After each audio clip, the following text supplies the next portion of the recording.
नमस्कार सगळ्यांना, श्री स्वामी समर्थ. मी स्वप्ना पुन्हा एकदा माझ्या यूट्यूब चॅनलमध्ये तुमचं सगळ्यांचं खूप खूप स्वागत करते. तर आजच्या व्हिडिओमध्ये मी तुम्हाला मार्गशीर्ष गुरुवाराचे व्रत कसे करावे, का करावे, केव्हा करावे आणि व्रताचे सर्व काही नियम अशी संपूर्ण माहिती सांगणार आहे. तर आपल्या हिंदू धर्मामध्ये जसा श्रावण महिना शुभ मानला जातो त्याप्रमाणेच मार्गशीर्ष महिना पवित्र महिना मानला जातो. आणि मार्गशीर्ष महिन्यामध्ये प्रत्येक गुरुवारी श्री महालक्ष्मीचे व्रत केले जाते, पूजा केली जाते आणि मार्गशीर्ष महिन्याच्या पहिल्या गुरुवारी व्रताची सुरुवात करतात आणि शेवटच्या गुरुवारी व्रताचे उद्यापन करतात. आणि जर काही कारणास्तव तुम्हाला हे व्रत मार्गशीर्ष महिन्यामध्ये करणं जमलं नाही तर तुम्ही कोणत्याही महिन्यातील पहिल्या गुरुवारी ह्या व्रताला सुरुवात करावी आणि त्याच महिन्याच्या शेवटच्या गुरुवारी उद्यापन करावे. काही जण तर वर्षभर या व्रताचे पालन करतात, म्हणजे वर्षभर महालक्ष्मीची म्हणजे प्रत्येक गुरुवारी या व्रताची पूजा केली जाते आणि प्रत्येक गुरुवारी या व्रताची कथा वाचून पूजा करतात. आपल्या घरामध्ये धनधान्य, सुख संपत्ती, ऐश्वर, सुख शांती कायम टिकून राहावे, त्याचबरोबर आपल्यावर महालक्ष्मीची कृपा असावी, आपल्यावर सदैव त्यांचा आशीर्वाद असावा, त्यामुळे हे व्रत करतात. तर मार्गशीर्ष महिन्याच्या पहिल्या गुरुवारी पूजेची मांडणी कशी करावी याबद्दल मी डिटेल व्हिडिओ अपलोड केला आहे, तर तो पण व्हिडिओ बघा. तर मार्गशीर्ष महिन्याच्या पहिल्या गुरुवारी सकाळी लवकर उठून आपल्याला सर्वात आधी पहिल्यांदा अंगण स्वच्छ करून घ्यायचं आहे. त्यानंतर घर स्वच्छ झाडून घ्यायचं. दर गुरुवारच्या दिवशी फरशी पुसू नये असे म्हणतात, त्याऐवजी तुम्ही आदल्या दिवशी म्हणजे बुधवारी दुपारी फरशी पुसवू शकता आणि गुरुवारच्या दिवशी मात्र जिथे पूजा मांडायची आहे तिथली जागा स्वच्छ पुसून घेऊन त्या ठिकाणी पूजा मांडू शकता किंवा घरामध्ये गोमूत्र शिंपडू शकता, त्यामुळे घराची शुद्धी होईल. ही पूजा करताना आपण शरीराने आणि मनाने सुद्धा स्वच्छ असणं तितकंच गरजेचं आहे की जितकं आपण घर स्वच्छ करणार आहोत त्याप्रमाणेच आपल्याला आपलं मन आणि शरीरसुद्धा स्वच्छ ठेवायला पाहिजे. तर या दिवशी स्नान झाल्यानंतर आपण स्वच्छ कपडे परिधान करून मगच पूजा मांडायची. त्याचबरोबर आपलं आचरणसुद्धा चांगलं असावं आणि त्याचबरोबर कुटुंबामध्ये सुद्धा कोणी अपशब्द बोलू नये. सर्व सदस्यांनी प्रसन्न वृत्ती ठेवावी व सर्वांशी प्रेमाने वागावे. तसेच ही पूजा करताना किंवा वाचताना आपण शांत चित्ताने प्रसन्न मनाने ही पूजा करावी. मन आपलं आनंदी असावे.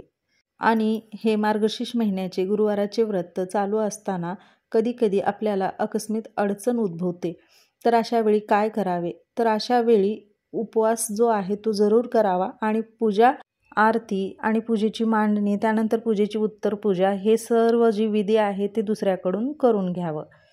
आणि ज्यावेळेस गुरुवारी संकष्टी चतुर्थी त्यानंतर एकादशी येते त्यावेळेस पण आपल्याला असंच करायचं आहे. तर त्यावेळेस पण आपल्याला गुरुवारची जी पूजा आहे तर ती पूजा मांडणी, त्यानंतर आरती आणि कथा जी आहे ती कथा, ही सगळी काही व्यवस्थित अशी पूजा करून घ्यायची आहे. मग एकादशी असो किंवा संकष्टी चतुर्थी असो, तर हे दोन्हीपैकी एक जर उपवास आपल्याला गुरुवारी आला तर तुम्ही जे मार्गशीर्ष महिन्याची पूजा आहे तर त्याची मांडणी जरूर करावी. आणि कहाणी मात्र जरूर वाचावी किंवा ऐकावी. ज्यांना वाचा येत असेल त्यांनी वाचा, ज्यांना वाचायला येत नसेल त्यांनी दुसऱ्याला वाचायला लावून तुम्ही ऐकू शकता. म्हणजे एकादशी किंवा संकष्टी चतुर्थी आली तर हा जो उपवास आहे तो उपवास अजिबात सोडायचा नाही. आता अनेक जणांना प्रश्न पडतो की ही पूजा कधी करायची असते. खरं तर भरपूर जण म्हणजे भरपूर ज्या महिला आहेत त्या जॉबला जात असतात, तर त्यांना सकाळी शक्य होत नसेल तर त्यांनी त्यांच्या अडचणीनुसार म्हणजे ज्यांना ज्या वेळेत पूजा करणं शक्य आहे तर त्यावेळेस तुम्ही ही पूजा करू शकता. आणि खरं तर पूजा ही सकाळी सकाळी पण केली तर खूपच शुभ मानलं जातं. त्यामुळं जर सकाळी लवकर उठून तुम्ही जॉबला जायच्या अगोदर तुम्हाला आवरून ही पूजा करणं शक्य झालं तर सकाळी ही पूजा करा. ज्यांना शक्य नसेल त्यांनी जॉबवरून आल्यानंतर मग सायंकाळच्या वेळेला पण ही पूजा करून उपवास सोडला तरी पण चालतं. तुम्हाला जसं म्हणजे शक्य असेल तसं तुम्ही ही पूजा जी आहे ती करू शकता.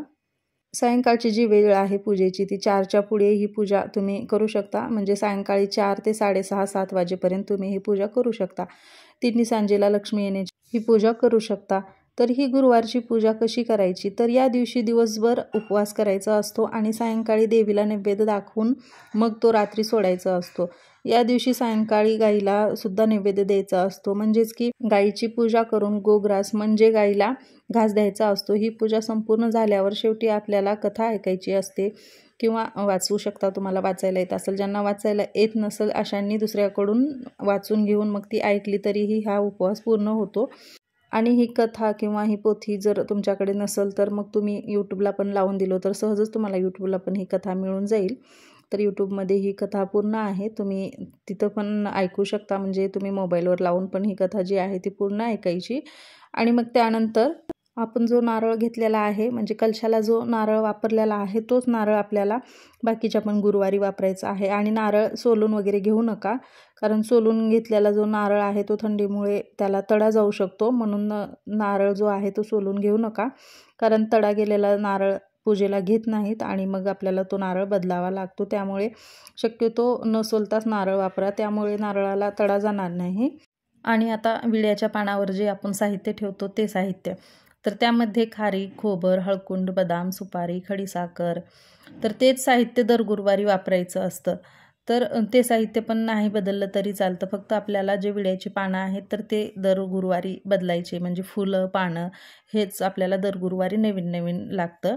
आणि आपल्याला आता या पूजेची उत्तर पूजा कशी करायची याबद्दल थोडीशी माहिती सांगते. तर आपल्याला ही पूजा गुरुवारी मांडायची असते, म्हणजे आपण ही पूजा गुरुवारी मांडलेली असते. तर उत्तर पूजा जी आहे ती आपल्याला शुक्रवारी करायची आहे. तर उत्तर पूजा आपल्याला शुक्रवारी सकाळी जेव्हा आपण देवपूजा करतो त्यावेळेस आपल्याला इथं आपण स्वच्छ म्हणजे आंघोळ वगैरे झाल्यानंतर मग इथं येऊन आपल्याला अगोदर दिवा लावायचा आहे आणि या पूजेवर आपल्याला अक्षता, हळदी कुंकू अर्पण करायचे आहेत. आणि मग या पूजेची आरती करायची आहे आणि मग ही पूजा जी आहे ती आपल्याला बाजूला म्हणजे उचलून घ्यायची आहे.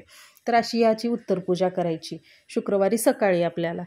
आणि मग शेवटच्या गुरुवारपर्यंत पण आपल्याला अशीच पूजा मांडायची, म्हणजे प्रत्येक गुरुवारी आपल्याला या पद्धतीनेच पूजा मांडून घ्यायची आहे. आणि ज्या वेळेस उद्यापन करतो त्यावेळेस पण आपल्याला याच पद्धतीने पूजा मांडायची आहे. तर गुरुवारी पूजा मांडल्यानंतर आपल्याला 5 सुवासिनी किंवा 7 सुवासिनीला तुम्ही बोलवून घेऊ शकता, किंवा तुम्ही 7 कुमारिकांना पण बोलावू शकता, कारण त्यांना पण बोलावून तुम्ही त्यांना पण हळदी कुंकू, त्यानंतर प्रसाद म्हणून तुम्ही एखादे फळ, त्यानंतर ही जी पोथी आहे तर या पोथीची पण पुस्तिका जी भेटते, म्हणजे ही पोथी जी भेटते तर ती पोथी पण एक एक सगळ्यांना देऊन मग त्यांना पण नमस्कार करायचा. तर असं शेवटच्या दिवशी उद्यापन करायचं असतं. तर कोणी कोणी इथं म्हणजे जे देवीला गोड पदार्थ बनवला आहे प्रसादासाठी तर त्याचा प्रसाद पण वाटप करतात. तर असं या गुरुवाराचं जे शेवटच्या गुरुवारी उद्यापन असतं ते करायचं असतं. आणि याच पद्धतीनं तुम्ही सुवासिनींना पण करू शकता, म्हणजे सुवासिनींना पण हळदी कुंकू द्यायचं. त्यानंतर तुमच्याकडे जर ओटीचं साहित्य असेल तर ते पण त्यांच्या ओटीमध्ये भरू शकता, कारण ते पण जे सुवासिनी तुम्ही बोलवलात ते पण लक्ष्मीचं रूप असतं, त्यामुळे त्यांची पण ओटी भरायची. त्यांना पण हे व्रतकथाची जी पोथी आहे तर ती पोथी पण द्यायची आणि मग त्यांना पण नमस्कार करून असे ह्या पूजेचे उद्यापन करून घ्यायचे आहे. यानंतर आता प्रश्न आहे तो, हे व्रत कोणी कोणी करायचे. तर हे व्रत कुमारिका म्हणजे की कन्या, ज्या कुमारिका मुली आहेत त्यांनी पण हे व्रत केलं तरी चालतं. त्यानंतर सुवासिनी स्त्रिया तर प्रत्येकजण हे व्रत आवर्जून करतात. त्यानंतर पुरुष, तर ज्यांच्या घरामध्ये पुरुष हे व्रत करतात तर ते पण चालतं, कारण पुरुष पण हे व्रत आवर्जून असे करतात. कारण हे मार्गशीर्ष महिन्यामधले जे माता लक्ष्मीचे व्रत आहेत तर हे केल्याने आपल्या मनोकामना पूर्ण होतात, आपल्या घरामध्ये शांतता टिकून राहते, त्यानंतर आपल्या घरामध्ये आरोग्य टिकून राहतं, त्यानंतर धनसंपत्ती टिकून राहते, त्यानंतर भरभराटी, ऐश्वर्य, त्यानंतर आपल्या घरामध्ये जर आर्थिक टंचाई असेल तर ते दूर होते. त्यामुळे हे मार्गशीर्ष महिन्यातले गुरुवाराचे व्रत आवर्जून सगळ्यांनी करावे. त्यामुळे माता लक्ष्मी प्रसन्न राहून आपल्या घरामध्ये भरभराटी, त्यानंतर सुखसमृद्धी घेऊन येते. तर अशी होती मार्गशीर्ष महिन्याच्या गुरुवाराची कहाणी, म्हणजेच की माहिती. तर कशी होती हे कमेंट्समध्ये सांगा.